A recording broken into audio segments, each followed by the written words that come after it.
Hello guys, ഞങ്ങൾ അർത്തുങ്കൽക്കാർക്ക് ജനുവരി എന്ന് പറഞ്ഞാൽ ഒരു സ്പെഷ്യൽ മാസം തന്നെയാണ്. എന്താണെന്ന് വെച്ചാൽ ജനുവരിയിൽ ഞങ്ങളുടെ അർത്തുങ്കൽ പള്ളിയിലെ പെരുന്നാളാണ്. അപ്പോൾ 10-ാം തീയതി, ജനുവരി 10-ാം തീയതി കൊടിയേറ്റോടുകൂടി ഞങ്ങളുടെ പെരുന്നാൾ തുടക്കം കുറിച്ചിരിക്കുകയാണ്. ഇനി 27-ാം തീയതി വരെ ഞങ്ങൾക്ക് ആഘോഷങ്ങളുടെ ഒരു പൊടി പൂരം തന്നെയാണ്. എന്താണെന്നറിയത്തില്ല, ജനുവരി മാസം എന്ന് പറയുമ്പോൾ വല്ലാത്തൊരു ഫീലാണ്.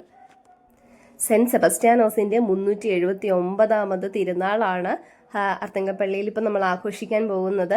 അപ്പോൾ രാത്രി ഒരു 7 മണി കഴിഞ്ഞു കേട്ടോ. 7 മണിയോട് കൂടി തന്നെ കൊടിയേറ്റ് നടന്നിട്ടുണ്ടായിരുന്നു. അത് കഴിഞ്ഞിട്ട് പിന്നെ കുർബാനയൊക്കെ കഴിഞ്ഞിട്ടാണ് ഞങ്ങൾ പിന്നെ വീട്ടിലേക്ക് മടങ്ങിയത്. ഇനി പെരുന്നാൾ തീരുന്നത് വരെ പള്ളിയിൽ പോയി കുർബാനയൊക്കെ കൂടി ചില്ലായിട്ട് നടക്കാം.